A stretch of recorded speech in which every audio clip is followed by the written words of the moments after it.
말씀을 준비하면서 어떤 말씀을 나눠야 될까라고 생각을 많이 했는데요. 지난주에 또 규진 전도사님께서 또 하나님의 나라에 대해서 함께 말씀 나눠주시고, 또 GT 말씀을 통해서도 그 하나님의 나라에 대해서 함께 살펴볼 수 있었던 시간이 있어서 함께 그 말씀을 나누려고 합니다. 본문지 여호수아 9장 말씀을 좀 전반적으로 살펴보려고 하는데요. 여호수아서에서 두드러지는 그 이스라엘 민족의 그 가나안 정복 전쟁을 통해서 우리가 가장 눈에 띄게 발견할 수 있는 질문 중에 하나는 참된 하나님의 백성이 과연 누구인가라는 질문입니다. 지금까지 우리가 계속해서 그 GT를 통해서 여호수아 말씀을 계속 살펴보면서 이 질문에 가장 그 뚜렷한 답이 드러나는 인물은 바로 라합과 아간이라는 두 사람으로 요약해 볼 수 있을 것 같습니다. 라합의 이야기를 통해서 참된 하나님의 백성이 되는 길은 어떤 혈통도 아니고 어떤 민족으로 이루어지는 것도 아니고 바로 하나님을 향한 참된 믿음과 또 그 진리를 향한 순수한 마음을 가진 자들이 하나님의 백성이 될 수 있다는 것을 우리는 함께 살펴볼 수 있었습니다. 또 반대로 아간의 이야기를 통해서는 하나님의 백성들 안에 가지고 있는 그 죄가 하나님의 백성들에게 또 실패를 경험하게 하는 그런 요인이 된다는 것도 함께 살펴볼 수 있었습니다.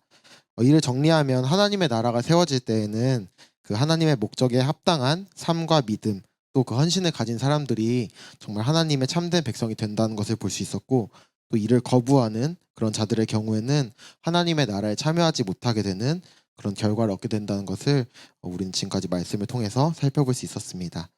오늘 말씀에 나오는 여호수아 9장에 나오는 기브온 사람들에 대해서 오늘 좀 초점을 맞춰보려고 하는데요. 이 기브온 사람들은 라합의 경우와 동일하게 하나님의 나라에 참여하고자 하는 그런 자들의 모습을 보여줍니다. 라합의 이야기는 어떤 한 개인의 이야기, 한 가정의 이야기 정도였다면 이제 기브온 사람들은 이제 집단적으로 그 하나님 나라에 참여하는 모습으로 조금 더 확장된 모습으로 볼 수 있다고 볼 수 있습니다. 그래서 이제 오늘 금요일 GT 본문에 보면은 이제 기브온 사람들에 대해서 이야기하고 있는데 이미 목사님의 영상을 통해서 잘 알고 계시겠지만 이 기브온 사람들은 자신들이 이제 마치 먼 나라에서 온 것처럼 속여서 이스라엘을 속이고 그 이스라엘과 조약을 맺게 되는 그 모습에 대해서 이야기를 하고 있습니다. 9장의 초반부에 보여주는 내용을 보면 요단강을 이스라엘이 건너서 가나안 땅의 입구에 있는 견고한 성인 여리고성을 무너뜨리고 그 후에 만난 아이성에서는 한번 패한 후에 다시 공격했을 때 역전해서 승리하게 된 그 이스라엘의 이야기가 나옵니다. 그 소식이 이제 가나안 땅에 이제 전역에 퍼지게 되었는데요. 이에 대한 반응이 이제 두 가지로 갈리게 되었는데 그 첫 번째 반응을 먼저 살펴볼까요? 여호수아 9장 1절부터 2절 말씀 함께 읽어보겠습니다. 제가 1절 먼저 읽겠습니다. 이 일 후에 요단 서쪽 산지와 평지와 레바논 앞 대해 연안에 있는 헷 사람과 아모리 사람과 가나안 사람과 브리스 사람과 히윗 사람과 여부스 사람의 모든 왕들이 이 일을 듣고 2절입니다. 시작. 모여서 일심으로 여호수아와 그 이스라엘의 이야기를 들은 가나안 사람들의 첫 번째 반응이 나오는데요. 한 마음으로 이스라엘과 맞서 싸우기 위해서 힘을 합쳤던 헷, 아모리, 가나안, 브리스, 히위, 여부스라는 그 6개의 나라가 모여서 이스라엘과 싸우려고 하는 모습을 본문은 보여주고 있습니다. 사실 그 전에 싸웠던 여리고성 다음에 싸웠던 아이성 같은 경우에는 이스라엘의 눈에 보기에도 이스라엘이 정탐하고 나서 보고할 때에도 저 성은 너무나 작아서 우리가 번거롭게 하지 말고 너무 수고롭게 하지 말고 적당한 사람만 보내면 되겠다라고 그런 생각이 들 만큼 눈으로 보기에도 작은 성이었다는 것을 알 수 있습니다. 하지만 이제 그런 아이성에게도 그 이스라엘 안에 있는 죄 때문에 패했던 그 이스라엘의 소식을 들었던 이 가나안의 왕들은 아이성한테도 지는 이스라엘이라면 우리가 한번 해볼 만하지 않겠냐, 우리가 연합군을 형성하면 해보지 않겠냐라고 승산이 있다고 판단하게 된 그런 마음이었습니다. 하지만 이런 6개의 나라와 달리 이들 중에 있던 한 주민들만이 이 반대되는 반응을 보여주는데 그 사람들이 바로 기브온 사람들이었습니다. 9장 3절 말씀 한번 보여주세요. 기브온 주민들이 여호수아가 여리고와 아이에 행한 일을 듣고 이제 이 일을 들은 이제 그 반응이 나오는데요. 8절 말씀 한번 띄워주세요. 같이 읽어보겠습니다. 시작. 우리는 당신의 종들이니이다 하매 여호수아가 그들에게 묻되 너희는 누구며 어디서 왔느냐 하니 기본 주민들도 그 다른 6개의 왕국들과 동일하게 이스라엘의 이야기를 들었습니다. 심지어 기브온 사람들 이제 히위 족속의 일부였다라고 성경에 나오는데요. 이 모든 6개 왕국과 동일하게 이스라엘의 이야기를 들었습니다. 여리고성을 무너뜨리고 아이성에게 패했다가 다시 승리한 소식을 들었습니다. 하지만 이들의 반응은 달랐는데요. 먼저 자신들이 이스라엘의 종이 되겠다라고 선언하면서 엎드리는 모습을 보여주고 있습니다. 이어지는 10장의 모습에도 나오는데 그렇다고 해서 그럼 이 기브온 사람들이 정말 작은 마을에 있는 사람들이라서 너무나도 되게 부족한 사람들이라서 우리가 이스라엘과 싸우면은 우리가 질 것 같으니까 항복하자라고 그렇게 왔다는 것이 아님을 10장 2절 말씀을 보여주고 있는데요. 같이 한번 읽어볼까요? 여호수아 10장 2절 시작. 이는 기브온은 왕도와 같은 큰 성임이요 아이보다 크고 그 사람들은 다 강함이라. 오히려 기브온의 항복 소식을 들은 다른 가나안 사람들이 정말 당황하고 두려워할 만큼 큰 성이었다는 것을 여호수아 10장 2절 말씀은 보여주고 있습니다. 그런데 이제 이러한 기브온 사람들이 그 이스라엘 앞에 와서 항복하게 된 이유가 그 9절부터 10절까지 나오는데요. 여호수아 9장 9절부터 10절 말씀 9절 먼저 읽겠습니다. 그들이 여호수아에게 대답하되 종들은 당신의 하나님 여호와의 이름으로 말미암아 심히 먼 나라에서 왔사오니 이는 우리가 그의 소문과 그가 애굽에서 행하신 모든 일을 들으며 10절 또 그가 요단 동쪽에 있는 아모리 사람의 두 왕들 곧 헤스본 왕 시온과 아스다롯에 있는 바산 왕 옥에게 행하신 모든 일을 들었음이니이다. 이 기브온이 이스라엘 앞에 나와서 큰 성이었던 기브온이 이스라엘 앞에 나와서 항복하게 된 그 이유는 바로 하나님의 이름 때문이었다라고 본문은 보여주고 있습니다.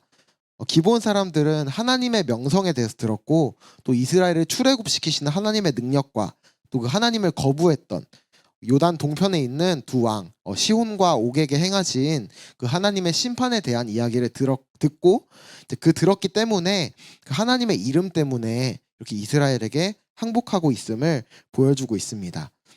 이 하나님의 이름과 하나님이 하신 일을 들은 기브온은 자신들이 정말 가나안 중에서도 리더가 될 만한 그런 큰 성이고 강한 성이었지만 그럼에도 불구하고 그 눈에 보이는 군사력으로 이스라엘의 승리를 거둔 것이 아니라는 것을 너무나도 잘 알게 되었습니다. 바로 이스라엘의 군사력이 아니라 하나님께서 이스라엘을 통해서 가나안 땅을 다시 하나님의 나라로 만들고 계심을 그렇게 승리하게 하셨다는 것을 볼 수 있는 영적인 눈을 가지고 있었기 때문에 기꺼이 자신들의 모든 것을 포기하고 하나님께 무릎 꿇고 엎드릴 수 있었던 것을 본문은 보여주고 있습니다. 하지만 이에 대한 이스라엘의 반응이 나오는데 14절 내일부터 본문인데요. 14절 15절 말씀 한번 같이 읽어보겠습니다. 14절 시작. 무리가 그들의 양식을 취하고는 여호와께 묻지 아니하고 15절 여호수아가 곧 그들과 화친하여 그들을 살리리라는 조약을 맺고 회중 족장들이 그들에게 맹세하였더라. 이에 대한 그 이스라엘 백성들의 모습은 기브온 사람들에 비하면 왠지 연약한 모습처럼 보이기도 합니다. 기브온 사람들이 이제 하나님에 대한 이야기를 듣고 정말 마음이 녹아서 그 앞에 엎드리기로 헌신하고 나왔는데요. 이스라엘 백성들은 자신들이 하나님의 나라를 회복시키는 그 도구로 사용받고 있음에도 불구하고 이 기브온 사람들을 받아들일지 말지의 그 문제 앞에서 하나님 앞에 전혀 묻지 않는 그런 모습을 보여주었다라고 이야기를 하고 있습니다. 더 나아가 기브온 사람들과 조약을 맺고 그들과 화평하기로 하나님의 이름으로 조약을 맺는 모습을 보여주었습니다. 그리고 이제 그 조약의 결과가 이제 나오게 되는데요. 16절 17절 말씀 제가 먼저 읽겠습니다. 그들과 조약을 맺은 후 사흘이 지나서야 그들이 이웃에서 자기들 중에 거주하는 자들이라 함을 들으니라. 17절 시작. 이스라엘이 행군하여 그들의 여러 성읍들에 이르렀으니 그들의 성읍은 기브온과 그비라와 브에롯과 기럇 여아림이라. 이제 이 백성들이 이스라엘 백성들이 이 기브온과 조약을 체결한 후에 이제 소식이 들려왔습니다. 사흘이 지난 후에 소식이 들려왔습니다. 알고 보니까 저 멀리서 왔다던 기브온 사람들 이 주변에 사는 사람들이라더라라는 소문이 들려왔습니다. 그리고 실제로 또 사흘을 걸어가자 그 소문대로 기브온이라는 아주 큰 성읍이 있다는 것을 만나게 되었습니다. 그래서 기브온은 알고 보니 멀리 있는 나라가 아니라 정말 가나안 땅의 중심부에 있었다라는 것을 보게 되었습니다. 그래서 이제는 이스라엘 백성들이 기브온 사람들에게 속아서 이렇게 서로 화평을 맺는 그런 조약을 맺었다는 것이 실제로 드러나게 되었습니다. 이에 대한 반응이 이제 이스라엘의 반응이 나오는데요. 18절부터 20절 말씀인데 제가 먼저 읽겠습니다. 그러나 회중 족장들이 이스라엘의 하나님 여호와로 그들에게 맹세했기 때문에 이스라엘 자손이 그들을 치지 못한지라. 그러므로 회중이 다 족장들을 원망하니 19절 모든 족장이 온 회중에게 이르되 우리가 이스라엘의 하나님 여호와로 그들에게 맹세하였은즉 이제 그들을 건드리지 못하리라. 20절 함께 읽겠습니다. 시작. 우리가 그들에게 맹세한 맹약으로 말미암아 진노가 우리에게 임할까 하노니 이렇게 행하여 그들을 살리리라 하고.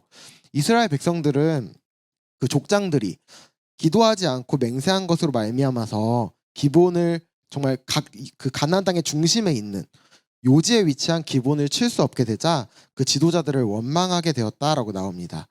하지만 이 맹세는 너무나도 그냥 간단하게 너네 거짓말했으니까 이 언약은 지킬 수 없어 라고 하면서 깨트릴 수 있는 그런 언약이 아니었습니다. 왜냐하면 그 언약을 맺을 때는 이제 그 당시에 이제 언약을 맺고 조약을 맺을 때는 그 민족들의 신들의 이름으로 맹세를 했다고 합니다. 근데 이 신들의 이름으로 한 맹세, 특히 하나님의 이름으로 한 맹세는 정말 최후의 어떻게든 깰 수 없는 맹세였기 때문에 결코 바꿀 수도 없고 너네가 이걸 좀 어겼으니까 이렇게 바꾸자, 이렇게 너네가 어겼으니까 벌 받아야 해라고 그렇게 이야기할 수 없는 것이었다는 것을 본문은 보여줍니다. 이것을 이제 깨트렸다가 이제 벌을 받은 인물이 성경에 나오는데요. 바로 이 기브온 사람과 맺은 맹세, 서로 화평을 맺었던 그 조약을 깨트렸던 사람이 나오는데 바로 사무엘하에 나오는 사울 왕의 이야기입니다. 이제 사울 왕은 이 맹세를 맺었음에도 불구하고 이제 기브온 족속을 이제 멸절시키려는 계획을 가졌다가 이 때문에 하나님의 진노를 사게 되는 모습을 사무엘하 21장에서는 보여줍니다. 사울 왕은 이제 기브온 사람들의 피를 흘리게 되었습니다. 그 기브온 사람을 죽이게 되었는데요. 이제 그에 대한 하나님의 진노의 결과로 이제 다윗이 다스리던 시대에 가나안 땅에 3년 동안 기근이 있게 되었습니다. 이를 해결하기 위해서 이 기근을 해결하기 위해서 사울의 자손 7명의 목숨을 그 기브온 사람들에게 넘겨서 그 7명의 목숨을 기브온 사람들이 취했던 그런 사건이 사무엘하 21장에 등장합니다. 그 기브온 사람들의 피를 흘리게 한 일을 어겼던 사울의 집안의 피로 갚은 후에야 그 피로 갚은 후에야 하나님께서 이스라엘 땅을 위한 기도를 들어주실 만큼 이 맹세는 아주 엄격한 것이었고 시간이 오랫동안 지나도 변하지 않는 그런 맹세였다는 것을 보여줍니다. 이를 또 좀 더 자세히 말하면 하나님의 이름으로 맺은 맹세는 아무리 오랜 시간이 지나도 변하지 않는 아주 엄격한 맹세였다는 것을 보여줍니다. 그런데 하나님께서는 원래 가나안 사람들과 그 가나안에 들어가기 전부터 그 신명기 말씀에 보면은 가나안 사람들과 아무런 조약도 맺지 말라고 명령하셨다는 것을 볼 수 있습니다. 신명기 20장 16절에서 18절 말씀인데요. 제가 16절 17절 읽겠습니다. 오직 내 하나님 여호와께서 내게 기업으로 주시는 이 민족들의 성읍에서는 호흡 있는 자를 하나도 살리지 말지니 17절 곧 헷 족속과 아모리 족속과 가나안 족속과 브리스 족속과 히위 족속과 여부스 족속을 내가 진멸하되 내 하나님 여호와께서 내게 명령하신 대로 하라. 18절 이는 그들이 그 신들에게 행하는 모든 가증한 일을 너희가 너희의 하나님 여호와께 범죄할까 함이니라. 그러나 이렇게 말씀을 이미 받았음에도 불구하고 여호수아와 그 족장들은 하나님께 묻지 않고 기브온과 서로 조약을 체결하였고 하나님의 이름으로 그들을 살려줄 것을 맹세하였습니다. 이러한 점에서 그런 족장들의 그런 기도하지 않는 것은 실수를 했다고도 볼 수 있습니다. 원래 하나님께서 말씀하신 대로 그 신명기 말씀대로 했다면 기브온 사람들은 히위 족속의 일부였기 때문에 이들 역시 하나님께서 진멸하심으로 심판하고자 했던 그 가나안 사람들의 일부였다는 것을 볼 수 있습니다. 가나안 사람들은 아브라함 때부터 약 600여 년의 시간 동안 계속해서 죄를 짓고 있었고 계속해서 하나님을 거부하는 모습을 가지고 있었습니다. 그리고 이들이 보여준 그 삶의 결과는 아주 죄로 가득한 그런 결과였습니다. 그렇기 때문에 이제 이들이 맞이할 결과는 바로 하나님의 심판이었다라고 볼 수 있습니다. 하지만 기브온 사람들이 이런 다른 가나안 사람과 달리 하나님의 심판에서 벗어나 새로운 이스라엘 공동체 안으로 들어올 수 있었던 이유는 바로 이들이 보여준 그 태도에 있습니다. 우리가 이 말씀을 통해서 18절을 통해서 볼 수 있듯이 하나님께서 가나안 족속을 모두 진멸해라, 모두 제거해라 라고 하셨던 이유는 바로 그들의 죄가 너무나도 심각해서 그들을 향한 그 심판의 의미이기도 했지만 동시에 이스라엘 백성들에게 도덕적으로 그 영적으로 그 죄가 들어오는 그 오염을 막기 위함이었다는 것도 볼 수 있습니다. 그렇기 때문에 자신들의 죄에서 돌이켜서 이스라엘의 하나님 앞에 겸손히 나아오는 그 기브온의 모습은 이스라엘에게 오염의 여지를 주는 것이 아니라 오히려 죄에서 돌이킨다는 점에서 심판의 대상에서 벗어날 수 있었던 것으로 우리는 볼 수 있습니다. 더 나아가서 성경에서는 이제 가나안 땅의 일부였지만 그 심판의 대상이었지만 그 기브온 사람들을 받아준 것에 대해서 전혀 부정적인 평가를 기록하지 않고 있습니다. 오히려 성경에서는 성전의 이후에 나오겠지만 성전의 일꾼이 된 기브온의 선택에 대해서 좋은 이야기로 하고 있음을 볼 수 있습니다. 이를 다시 보자면 모든 사람을 구원하시기를 기뻐하시는 하나님은 스스로를 하나님 앞에 낮추고 돌이킨 기브온을 기뻐하셨던 것입니다. 참된 왕이신 하나님 앞에 무릎 꿇고 나아와 엎드리는 기브온을 하나님의 백성 삼기로 기뻐하셨습니다. 요한복음 6장 39절 40절에서는 하나님의 뜻을 이렇게 이야기하고 있습니다. 나를 보내신 이의 뜻은 내게 주신 자 중에서 내가 하나도 잃어버리지 아니하고 마지막 날에 다시 살리는 이것이니라. 40절 내 아버지의 뜻은 아들을 보고 믿는 자마다 영생을 얻는 이것이니 마지막 날에 내가 이를 다시 살리리라 하시니라. 하나님께서는 기브온이 자신들의 죄를 돌이키고 하나님 앞에 나와 하나님께서 진정한 왕이심을 고백하고 자신들의 모든 기득권을 포기하고 엎드릴 때에 그 기브온의 돌이킴을 기뻐하셨습니다. 반대로 기브온과 달리 하나님을 거부하고 나아오지 않는 다른 가나안 민족들의 경우에는 모두 여호수아와 이스라엘에게 패해서 점령당하는 결과를 얻었다는 것도 성경에서는 같이 이야기를 하고 있습니다. 그래서 이 기브온 외에는 모든 족속이 다 멸망하게 되었다, 다 점령당하게 되었다라고 나와 있는데요. 우리 여호수아 11장 19절 말씀 같이 읽겠습니다. 시작. 기브온 주민 히위 족속 외에는 화친한 성읍이 하나도 없고 이스라엘 자손이 싸워서 다 점령하였으니. 그래서 이 기브온 사람 외에는 아무도 하나님 앞에 나아오지 않았고 모두가 패해서 점령당하는 결과를 얻었다는 것도 성경에서는 이야기를 하고 있습니다. 그래서 이 기브온 족속은 이제 생명을 얻게 되었는데 이제 어떤 일을 하게 되었는지 21절 마지막으로 함께 보겠습니다. 9장 21절 읽겠습니다. 시작. 무리에게 이르되 족장들이 그들에게 이른 대로 그들이 온 회중을 위하여 나무를 패며 물을 깃는 자가 되었더라. 네, 하나님 앞에 모든 것을 내려놓고 자신들의 모든 것을 내려놓고 나아온 기브온 족속은 다른 가나안 민족들과는 달리 자신들의 생명을 보호하게 되었고 그때부터 이제 이스라엘 온 회중을 위해서 성막에서 나무를 패며 물을 깃는 자가 되었다라고 나와 있습니다. 이제 성경에서는 이제 이 기브온에 대해서 굉장히 긍정적인 평가가 많이 나오는데요. 이제 이후에는 이제 여호와의 성막이 기브온에 있는 기브온으로 옮겨졌고 그 성전이 세워지기 전에 솔로몬이 하나님께 일천 번제를 바쳤던 것도 기브온이었다는 것을 열왕기상 본문은 보여줍니다. 그리고 이 기브온 사람들은 느디님 사람이라고 불리었는데요. 이 의미는 바로 성전에 바쳐진 사람이라는 의미였습니다.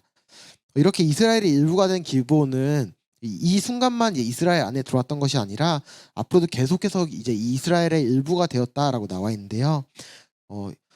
나중에 이제 이스라엘이 바벨론의 포로로 잡혀다 돌아올 때도 그 유다 백성과 함께 본토로 돌아온 일부에 속하기도 했고요. 또 느헤미야의 지시로 성벽을 다시 세우는데도 적극적으로 참여했었다라고 느헤미야 본문에서는 보여주고 있습니다. 그래서 이 기브온 백성은 이때 하나님 앞에 엎드려 나아온 이 태도를 통해서, 이 하나님 앞에 그 겸손한 자세를 통해서 하나님의 언약 백성이 되어서 영원히 변하지 않는 하나님 나라의 백성으로, 또 하나님을 섬기는 자로 살아가게 되었다라고 성경에서는 보여주고 있습니다. 오늘 이 기본 사람들의 말씀을 통해서 그 하나님의 심판과 구원, 그 하나님의 나라를 회복하는 그 과정 속에서 기본 사람들이 보여준 그 겸손한 자세를 우리는 함께 살펴보았습니다. 또 그 자신들의 모든 것을 포기하고 겸손하게 나아와서 하나님 앞에 생명을 구하는, 그 기브온을 구원하시는 그 하나님의 은혜도 함께 보게 되었습니다. 하나님께서 기뻐하시는 자세는, 우리에게 원하시는 자세는 그 하나님의 말씀 앞에 겸손히 순종하고 엎드리는 자세라고 이야기할 수 있습니다.